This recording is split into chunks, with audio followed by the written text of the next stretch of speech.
This is the 21st season of Bass Talk Live. BTL is presented by Bass Cat Boats, Strike King Lures, AFTCO, Pro Guide Batteries, Spro, Gamakatsu, The Bass Tank, Denali Rods, Beatdown Outdoors, and Sunline. BTL coming at you.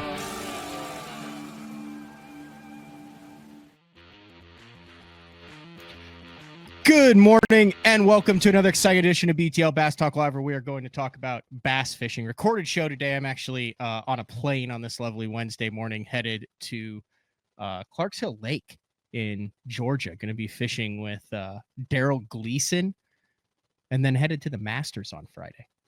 I think pimento cheese sandwiches, like $3 beers. They make you take your cell phones and put them in like a little case so you don't have any distractions while you're watching the Masters golfers. I'm working on my wardrobe for it. So pretty excited. But first, we're going to go try to catch some herring fish on Clarks Hill. But I wanted to get in a show because something pretty cool happened over the past weekend. Well, I wouldn't say the tournament itself was cool. It was something, though. It was memorable as hell. It was the third tournament of Division II of the Bassmaster Open on Norfork Lake. Mountain Home, Arkansas. Been a long time since bass has been on Norfork, and I did not realize how cool of a fishery it was. It has a real Ozarky vibe. Like there's a little bit of like some watercolor that's like Lake of the Ozarks, but then it's got some table rock mixed in. It's right up the way from Bull Shoals. And there's a guy that we're going to have on who had turned into a one-day shootout, and he's pretty dang good on all those places, actually guides on them. And in fact, he was the best in what turned into a one-day shootout, and that's Casey Scanlon, the champion. Thanks for jumping on, Casey. Thanks for having me, man. Feels good to be here. It does. 18 pounds, 5 ounces, crazy practice, hail, wind, rising water, goes out day one. Crack 18.5. When was the first time you thought, my God, I might win this without making another cast? Did you say, I'm sorry, the phone broke up for a second, but I said, when was the first time you thought I might win this and never make another cast? You know, I guess it was when we were kind of sitting around the next day and guys started calling me and kind of, you know, just kind of joking around, saying some stuff like that. But, going into it, I felt like I had a good shot at contending for it. I never imagined in one day it would be a one-day shootout. But you know, I had a good practice and was looking forward to the Derby. But it was really weird sitting around for 2 days, having the lead, and you know, not knowing if you're going to go again. So Lake was changing, so I was just sitting there the whole time, just trying to game plan, like, you know, hey, we're going again. So what are we going to do now? For those who weren't following that, so what Bass does is they have a text chain. So when Hank decides something, it goes out to all of the anglers. And based on what happened at the first Open on Sam Rayburn, I think Hank really wanted to get some days in here, Casey. Absolutely. So, absolutely. You know, we got up the second morning. We're like, man, this is going to be a bad storm that hits. And then boom, 5:30, text comes through. Hey, we're not fishing today. And then all of a sudden, that's when all the rain started and the water started coming up. Like after the second day, you had to think we're not fishing on the final day when you started looking at all the forecasts. You know, I tried to just maintain focus. Of course, everybody I'm hanging out around is like, who are you hanging out with? Like, who's giving you all this? You know, my buddy Joe Weiberg, Andy Newcomb. You know, we were sitting around, and of course, I'm getting a bunch of texts, and guys are saying, "Hey, you know, congratulations, champ," and stuff like that. And you know, you try to just say to yourself that, you know, I gotta keep in the mind frame that we're going again, and I got the lead, so let's try to close it out. And you know, that's what I tried to do. I tried not to think about, you know, maybe it being a one-day shootout. Of course, I didn't imagine the surrounding areas being as affected as they were by that rain. You know, I I've seen all these Ozark lakes get a ton of rain and jump up really fast. And, the fishing usually remains good. But, when I went down to get the trophy the final day, it was up over the walkways at the marina, and it came up fast. And then getting out of there, it was hard to do. There was a there was a lot of water. So, looking back on it, it's easy to see why it was canceled. But at the time, I was just game planning for what was next. Did you, had you fished, did you think it would have been a different fishery, or do you think that we'll get into your pattern a little bit, but do you think you would kind of game plan to where you could handle some changes, you could handle some water, you could handle some debris and still put some fish in the boat? Yeah, I mean, I think I could have handled, all of those things. I think, I could have made adjustments, caught fish, and continue to do well in the tournament. The spot I was catching them on, I could have day 2, I could have done it for a while. Day 3, I was going to have to go out and find new water. I'm sure, just like everybody else in the field at that point, it was a totally different fishery.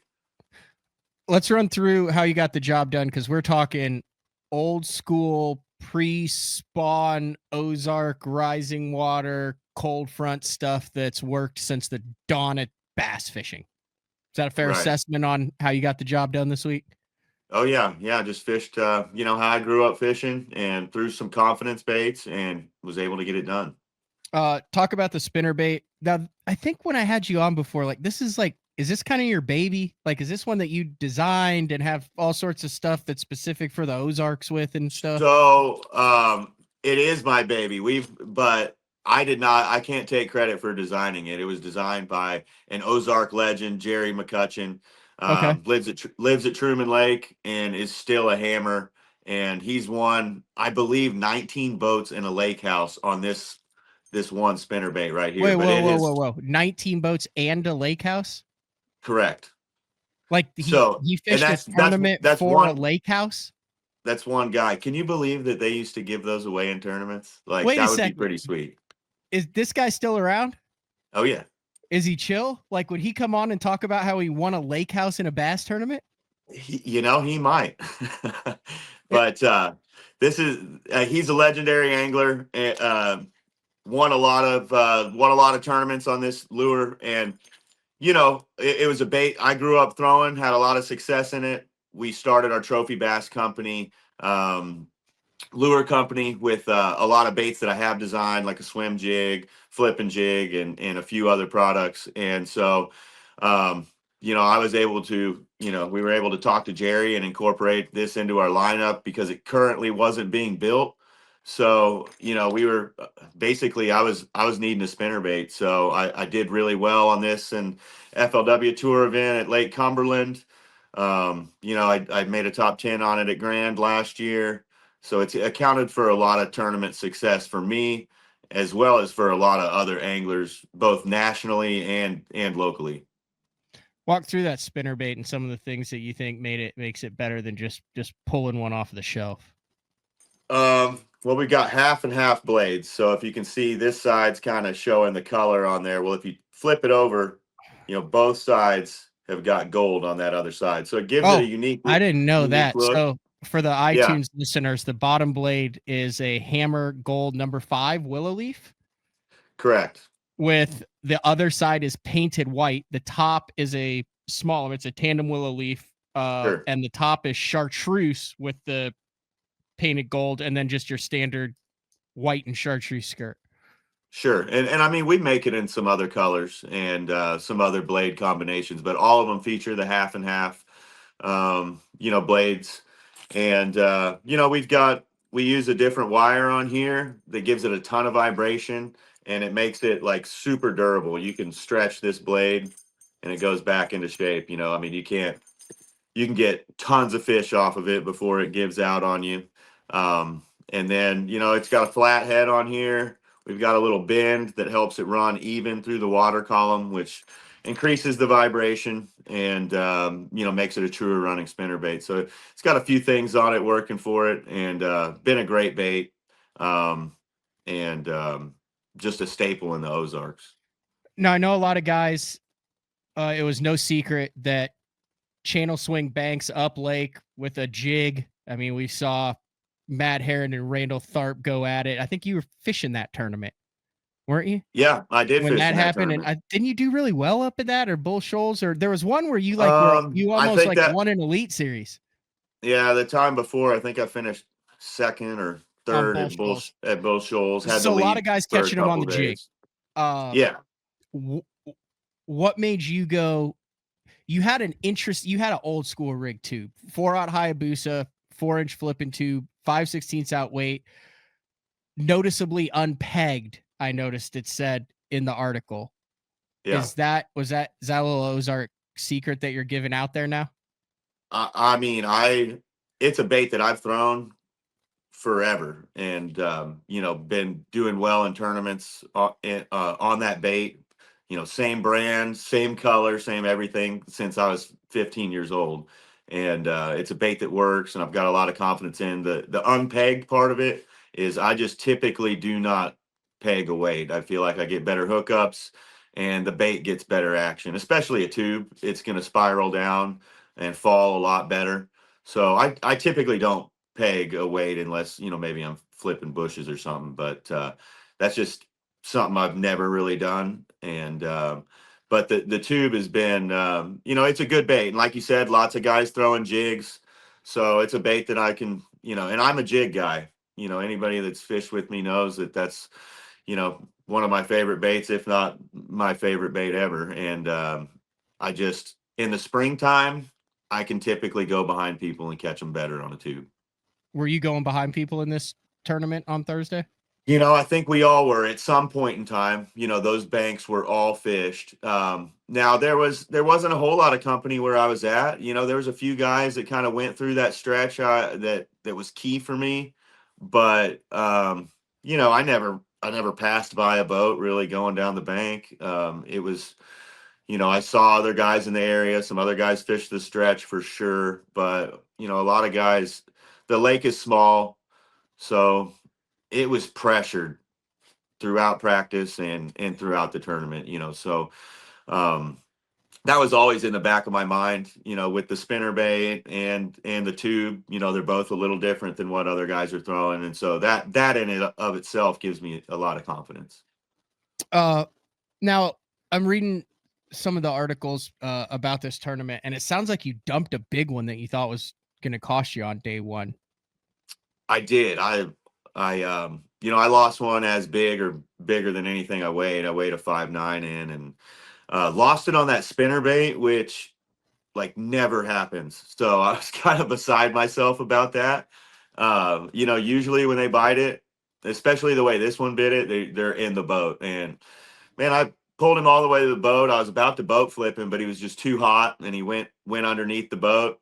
Pulled him out, was getting ready to swing him over the side, and he just came off before I could even, really lift him out of the water. So it was just one of those deals. He must have not been hooked that good. I had a 2/0 Hayabusa trailer hook on it, which I always throw on a spinner bait, and caught a lot of fish on the trailer hook over the years.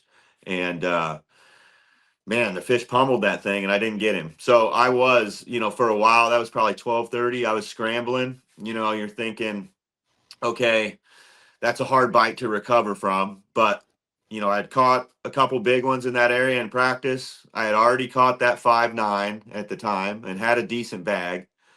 So I knew big ones were there, and I knew that potentially with the rain, that area might be ruined. It was very far into the back of a creek, and it was dirty, and it was a current break that I was fishing. So, that water coming in was helping me, but that 7-foot rise that we were about to get, you just didn't know how much longer Mhm. that particular place would hold on. So I was wanting to go throw a glide bait and a bunch of other things that I caught some big ones on in practice. And I just kept making myself stick around and stick around and stick around. And so I tried working around a bunch of other stuff in the creek. I visited that laydown log because it had a lot of current on it. I'm surprised it didn't replenish the one that I lost that big one on. And so I kept revisiting some of these same pieces of cover. And then, I ventured into the other side of this creek for a couple hours when the bite kind of went stale, and made myself go back in there for about the last hour and a half and pop 2 more big ones, and that was the decision that got it done. The last time you had a chance to win an Open was early in the season in 2023. And I'd never been to Bugs Island before. But when I got to Bugs Island, I was shocked at how Ozarky that place fished. And it was Sure. early in the year in the spring, and the water was coming up and the conditions were changing. And you finished third there. Also on that spinnerbait. Yeah, the Ozark guys understand how to make subtle differences and read changing conditions in the spring and in the fall that more so than any other part of the country, maybe outside of some Florida guys, gives them the biggest advantage. I'll say it, when shit hits the fan. Is that a fair statement? Those are the tournaments I typically like and do well in. I love fishing in the fall. I think generally fishing in the Ozarks must lend itself to, kind of fishing by the seat of your pants, so to speak, and making adjustments quickly. Because things change day to day based on the conditions, whether it's, sun, clouds, wind, rain. The fish change, and they change their behavior throughout the day a lot of times, especially those times of year, the spring and the fall. Summertime's pretty much same old, but things change very, very quickly on those lakes that time of year. And when from fishing them over the years, you just learn to fish that way, and it just becomes your style. All right, I want to talk to you about this because this is the side of the Bassmaster Opens that is rarely talked about. You're a former Elite Series angler. You've vied for Elite Series titles. You've fished in a Bassmaster Classic before. You've fished in Forest Wood Cups. You won MLF or FLW tour event on Champlain. Did you lead that wire to wire? No, I think You're I on just led Champlain? the final day. I think I You're was dodging and dipping and ducking yeah, the need borders and paddle borders and stuff. that's So right. Yeah. No, you have success.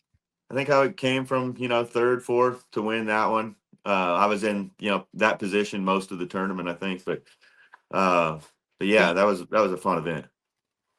The last 13 Opens coming into this one, you had not cashed a check. I remember pulling up next to you at Logan Martin. I'll say it. You may not want this, but it's the truth. This is the absolute truth. And I said, I'm embarrassed to weigh my limited because I had like an 8-pound limit on 5 spotted bass. And I think I called 17 times over the course of the day to get up to like 8-1. And you said, well, I've got a limit for 6 pounds. And I said, oh, BS. And you go, I ain't weighing them in. You're like, this is dumb. I'm freaking over this. This is impossible. I hate this crap right now. I just want to go home. I don't want to talk to anybody. And I watched you chuck a limit back at the docks after you checked in instead of going up and getting a bag. Yeah. I mean, obviously not the best decision, but like you said, the last, before that, I had a decent Opens run. I felt like I had a chance at qualifying a couple years ago. I had a couple top 12s, the one with Bugs Island in it. And, and I didn't do good at my home lake. And, I felt like I had a shot to win the tournament in Tennessee that was so tough at the end of the year. And I just didn't execute, and caught a lot of 17-inch smallmouth. I think it was an 18-inch deal on those, and just, had a 14 or something pound second day. But since then, it has just been difficult. And we've got a lot of great competition now. Forward facing sonar has been dominant, and I've had that as long as anybody. I've been with Garmin forever. So, but guys are exceptional at that. And we saw that a lot last year. That played a lot last year. And, I just haven't – I've been close. I've had decent practices. And then when I show up tournament day, it just hasn't been panning out. So, it's just – it has been frustrating. And I think, before that, I fished a lot of Opens, and I've cashed, usually going over cash in half most of o- them, over half of the opens for a 6-year period. Yeah, and it just hadn't been like that. The competition's tough, and there's a lot more boats, and fishing shallow like I do with the 5 days of practice that we were having. I think that it didn't help things. I'm not making excuses, but when you're fishing shallow and you got a lot of boats on particular fisheries for 5 days practicing, it's just tougher tournament day. And it just is. And so um, the 3 days of practice now I do like, and of course getting this win, getting things back on track feels pretty good. What does it mean to know that you're fishing in the 2026 Classic for the first time since 2013? Holy cow, is that over 10? Yeah, that's over 10 years. That's unbelievable. So you fish in Cliff Pace's Classic on Grand. Yep. And now, granted, you've had a lot of other ups and downs on that, but talk about from a confidence level, from a personal standpoint, from a sponsorship standpoint, to know that next March you'll be in Knoxville on the river walk, launching your boat for a chance to win the Classic for the second time in your career. Well, absolutely awesome. First of all, I'm excited about it. That was the goal. I mean, that's the only reason I'm fishing the opens. The Elite Series. Honestly, I'd probably have to take a hard look at it. Really? I like my life right now. I like guiding at Lake of the Ozarks. I love fishing tournaments. The Elite Series, I've done it, and it's a lot. It's a lot of travel. It's a lot of commitment, and those guys are good, and it takes you know a ton of commitment and time away from home to do well. So but it's huge, man. This is an awesome accomplishment. It's huge for my sponsors. I've had a lot of the same sponsors for my entire career. Wholesale batteries, Nitro boats, Bass Pro Shops, Russell Marine Products. So for those guys that and I'm of course I'm skipping a few, but for those people that have Garmin, those people that have been with me for so long, it's awesome to in a way pay them back. This is what they're, you know, supporting you for, so you can represent them at the highest level of the sport. And, we're doing that next year. So I'm excited about that. My sponsors are excited about it. And, the Classic it's the coolest tournament I've been a part of. And I've been wanting to get back for a long time now. And we're back. So Did it's you going to be go to cool. the last time I was in Knoxville? I did not. No. Dude, I'm not going to lie. It's It looks like a sweet venue. It's the best setup. Like the fishing, Yeah. the fishing is the fishing. Right. But like from a 6,000 fans lined up on steps at takeoff to everybody can go from the takeoff to the expo to the venue, and they fill it up. And I mean, like if you're gonna make one, Tulsa and Knoxville are two pretty dang good ones to make, Casey. Yeah, loved anytime I can fish Grand, I'm up for that. But yeah, I think I like the way this one might set up. It's probably going to be, a bit of a grinder. And I like Tennessee, Knoxville area, and I'm excited to be there, regardless of where it's at. I'm going to be there, and we're sure going to have fun this time. Yeah. If you want more information on Casey, like you can go back. We did a guide day episode last year where we talked about all that you do on Lake of the Ozarks and stuff like that. So I mean that's not going to change at all. Like how's it looking in 25 guiding? I mean, I would imagine you did some stuff over the winter and you're probably in full swing when you're not in tournament mode. Oh yeah, I've been super busy, pretty much booked up the last, 3 or 4 weeks before we hit the road. Crappie fishing, actually. So I love to crappie fish, as do you, I've seen.